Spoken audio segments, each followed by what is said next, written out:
기도로 새벽 예배 함께 같이 시작하도록 하겠습니다.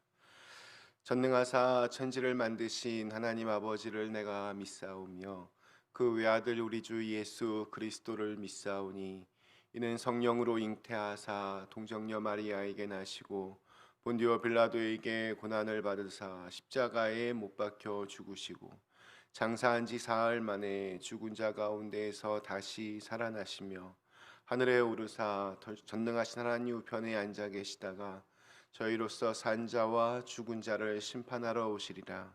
성령을 믿사오며 거룩한 공예와 하는 것과 죄를 사하여 주시는 것과 몸이 다시 사는 것과 영원히 사는 것을 믿사옵나이다. 아멘. 함께 찬송가 322장 찬송가 322장 함께 찬송하시겠습니다.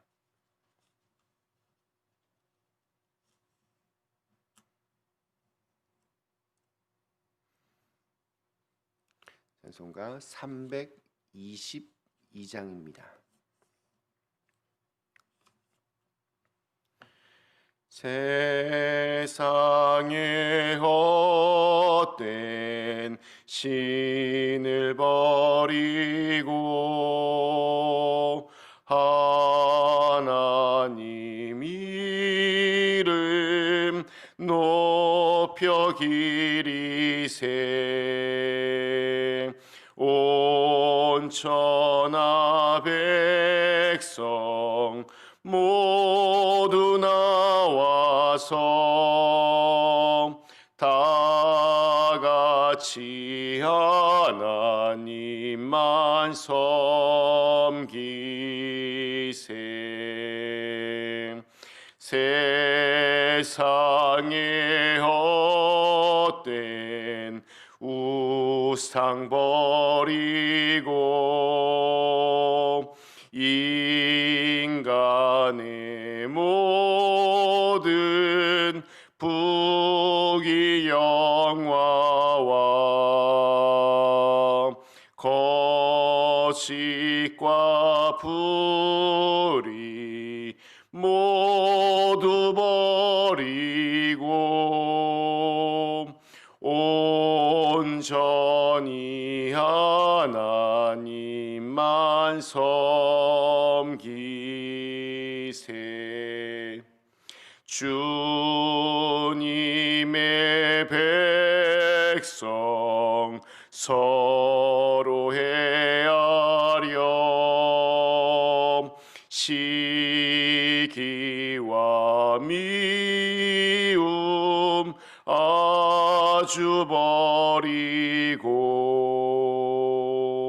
하나님만을 홀로 섬기는 천국으로서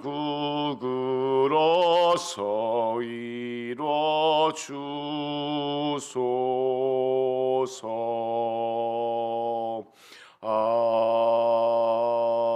아멘.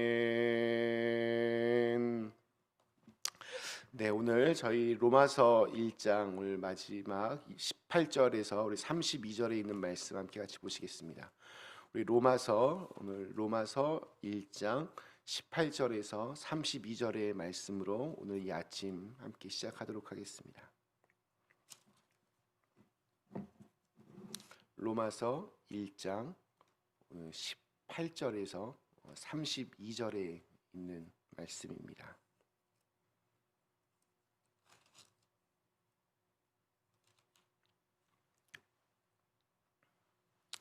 하나님의 진노가 불의로 진리를 막는 사람들의 모든 경건하지 않음과 불의에 대하여 하늘로부터 나타나나니 이는 하나님을 알만한 것이 그들 속에 보임이라. 하나님께서 이를 그들에게 보이셨느니라. 창세로부터 그의 보이지 아니하는 것들 곧 그의 영원하신 능력과 신성이 그가 만드신 만물에 분명히 보여 알려졌나니 그러므로 그들이 핑계하지 못할지니라. 하나님을 알되 하나님을 영화롭게도 아니하며 감사하지도 아니하고 오히려 그 생각이 허망하여지며 미련한 마음이 어두워졌나니 스스로 지혜 있다 하나 어리석게 되어 썩어지지 아니하는 하나님의 영광을 썩어질 사람과 새와 짐승과 기어다니는 동물 모양의 우상으로 바꾸었느니라. 그러므로 하나님께서 그들을 마음의 정욕대로 더러움에 내버려 두사 그들의 몸을 서로 욕되게 하게 하셨으니 이는 그들이 하나님의 진리를 거짓 것으로 바꾸어 피조물을 조물주보다 더 경배하고 섬김이라. 이는 곧 영원히 찬송할 이시로다. 아멘. 이 때문에 하나님께서 그들을 부끄러운 욕심에 내버려 두셨으니 곧 그들의 여자들도 순리대로 쓸 것을 바꾸어 영리로 쓰며 그와 같이 남자들도 순리대로 여자 쓰기 버리고 서로 향하여 음욕이 불일 듯하며 남자가 남자와 더불어 부끄러운 일을 행하여 그들의 그릇 때문에 상당한 보응을 그들 자신이 받았느니라.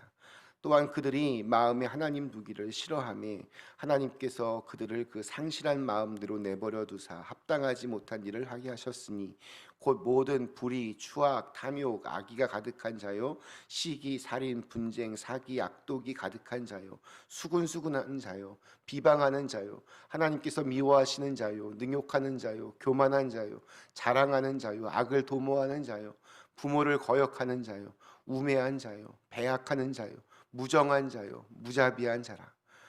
그들이 이 같은 일을 행하는 자는 사형에 해당한다고 하나님께서 정하심을 알고도 자기들만 행할 뿐 아니라 또한 그런 일을 행하는 자들을 옳다 하느니라. 아멘. 지금으로부터 한 270년 정도 전에 1741년 미국 매사추 엠필드라고 하는 작은 마을에서 조나단 에드워드라고 하는 목사님이 진노하시는 하나님의 손안에 든 죄인들이라고 하는 제목으로 설교를 시작하였습니다. 호롱불 아래서 손에 원고를 들고 가냘픈 목소리로 그 원고를 읽어갔는데 이 하나님의 진노라고 하는 이날의 말씀을 통해서 그곳에 모여있는 사람들의 마음이 뒤집어지기 시작했습니다. 진정한 회심과 또한 영적인 부흥이 일어났습니다. 후세의 사람들은 이날을 미국 대각성 운동의 시작이었다라고 그렇게 부릅니다.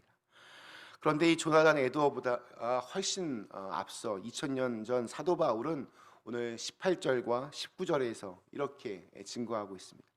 하나님의 진노가 불의로 진리를 막는 사람들의 모든 경건하지 않음과 불의에 대하여 하늘로부터 나타나니 하나님을 알만한 것이 그들 속에 보임이라. 하나님께서 이를 그들에게 보이셨느니라.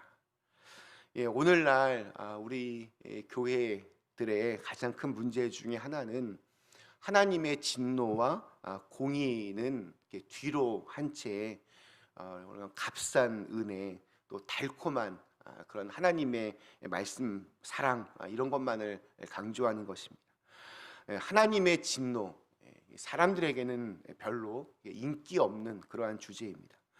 제가 만약 매일 이렇게 하나님의 진노에 대한 설교를 한다면 한 분, 두 분씩 아마 떠나갈지도 모르겠습니다. 사도 바울이 그의 마지막 편지였던 디모데후서 4장 2절에서 이렇게 말을 합니다.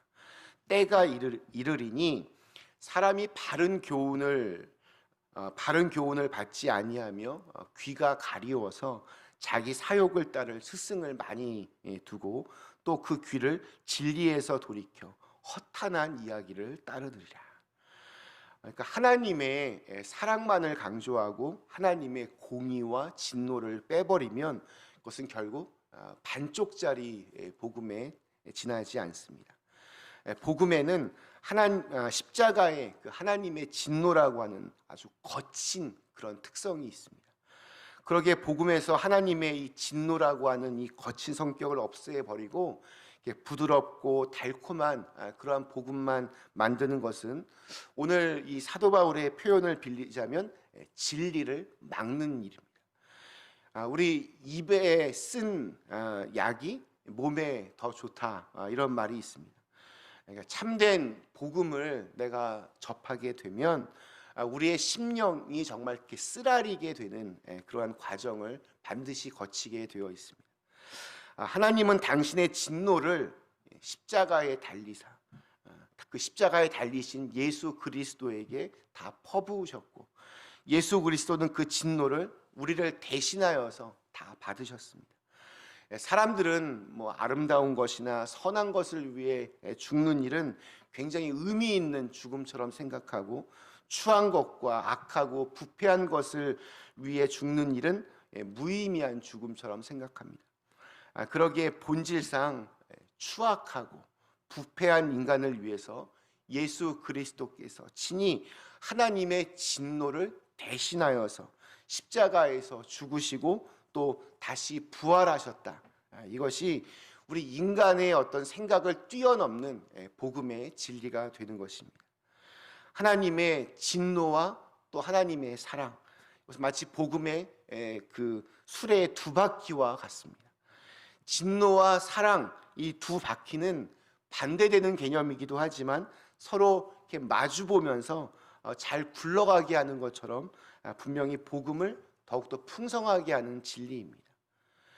또한 서로 이 반대되는 개념 중에서 그 둘 중에 하나를 우리가 깊게 잘 알게 되면 나머지 한쪽에 대한 이해도 더 깊어지는 경우들이 많습니다. 예를 들면 삶과 죽음, 이건 정반대의 개념이지만 그 삶을 몸속 깊이 체험하여서 알고 이해하면 내가 죽음을 어떻게 맞이해야 하는가, 그 깊이가 더해집니다. 반대로 죽음에 대해서 더 깊이 알고 이해하게 되면 오늘 하루 주어진 나의 삶이 얼마나 중요한지, 허송세월하지 하면 안 된다라는 것을 우리가 자각하게 됩니다. 죄가 있는 곳에 은혜가 더하고 하나님의 진노가 있는 곳에 사랑이 더욱더 풍성해집니다. 하나님의 진노하심을 더 깊이 깨닫고 받아들인다면 결과적으로 그 속에 하나님의 사랑 또한 더 깊이 깨닫게 되는 이치입니다. 사도 바울은 오늘 24절 또 28절 통해서 본질상 타락한 인간 상태를 아주 적나라하게 드러내고 있습니다. 우리 24절 말씀, 그러므로 하나님께서 그들을 마음의 정욕대로 더러움에 내버려 두사 그들의 몸을 서로 욕되게 하게 하셨으니, 또 우리 28절 또한 그들이 마음에 하나님 두기를 싫어하며 하나님께서 그들을 그 상실한 마음대로 내버려 두사 합당하지 못한 일을 하게 하셨으니. 24절과 28절에서 반복되는 것은 내버려 두사입니다. 마음의 정욕대로 더러움에 내버려 두사, 또 그 상실한 마음대로 내버려 두사. 하나님은 당신의 형상을 따라서 우리 인간을 지으셨고 또 우리에게 자유의지를 주셨습니다. 우리 인간을 어떤 로봇나 기계로 만드신 것이 아니라 영을 불어넣으시고 스스로 뭔가를 선택할 수 있는 존재로, 그러니까 기계적인 어떤 복종이 아니라 자발적인 순종을 할 수 있는 존재로 우리를 창조하셨습니다. 그러나 아담의 불순종으로 말미암아 죄가 들어왔고 모든 인간은 죄의 그 세력 아래에 있게 됩니다. 그렇기 때문에 이 타락한 인간 본성의 처참함이란, 죄란 것을 알고도 죄를 선택한다는 것이고, 선한 것이 무엇인지를 알면서도 선한 것을 택할 능력이 없다는 것입니다. 죄가 죄를 낳는 것처럼 죄를 지으면 지을수록 마음이 무뎌져서 죄를 짓기가 훨씬 더 쉬워집니다. 죄라고 하는 것은 마치 사막 속의 그 신기루와 같기에 점점 인간을 파멸과 사망의 길로 빠지게 할 뿐입니다. 그러기에 오늘 28절이 증거하는 것처럼 죄로 타락한 인간은 본질상 그 마음 속에 하나님을 싫어할 수밖에 없습니다. 그 마음에 하나님 두기를 싫어합니다. 자신들의 경건하지 않음과 불의에 대해 진노하시는 하나님을 향해서 오히려 자기들이 더 화를 내고 썩어지지 아니하는 하나님의 영광을 썩어질 사람과 새와 짐승과 동물의 우상으로 그렇게 바꾸는 것입니다. 즉 그들은 분노하는 죄인의 손 안에 있는 하나님이라고 하는 우상을 자신들의 손으로 만듭니다. 하나님을 자기의 욕심 안에 가두는 것입니다. 자기의 마음대로 하나님을 조정하려고 합니다. 우리가 하나님을 믿는다고 하면서도 하나님의 뜻대로 그러니까 하나님을 믿는다고 하면서도 우리가 내 뜻대로 내 생각대로 되지 않을 때 하나님을 원망하면서 때로는 분한 마음속에 우리가 원하는 하나님만을 찾는다면 그건 역시 분노하는 죄인의 손안에 있는 하나님이라고 하는 그런 우상을 우리가 만드는 꼴이 됩니다. 사도 바울은 오늘 이 말씀을 통해서 불의로 진리를 막는 이 사람들의 모든 경건하지 않음과 불의에 대한 하나님의 진노를 증거하고 있습니다. 죄의 비참함과 또 하나님의 진노하에서 우리 인간은 모두가 다 처절한 그 상태 속에서 살아갈 수밖에 없습니다. 그렇기 때문에 그 상황 속에서 우리의 유일한 희망은 십자가의 복음을 바라보는 것입니다.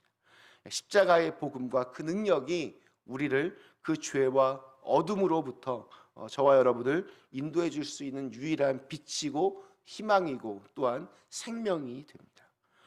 오늘 우리에게 또 주어진 이 하루 또 올 한 해의 이 마지막 토요일 우리 십자가의 복음 앞에서 우리의 마음을 확정하고 또 우리가 과연 누구를 바라보며 살아가야 될지 늘 생각하면서 우리의 삶을 더욱더 하나님 앞에 쓰임받게 하는 그런 귀한 하루가 될 수 있게 되기를 주님의 이름으로 간절히 축원합니다.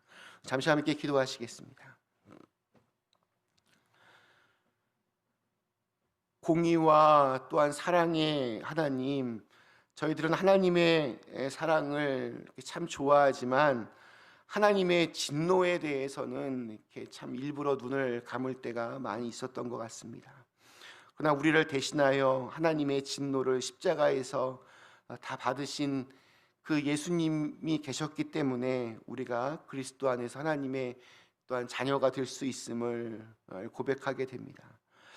오늘 하루도 하나님의 진노 속에 담긴 또 하나님의 사랑이라고 하는 이 복음의 진리를 우리의 마음 속에서 늘 되새기고 또한 그 복음에 걸맞게 살아갈 수 있는 자들로 저희를 빚어 주시옵소서.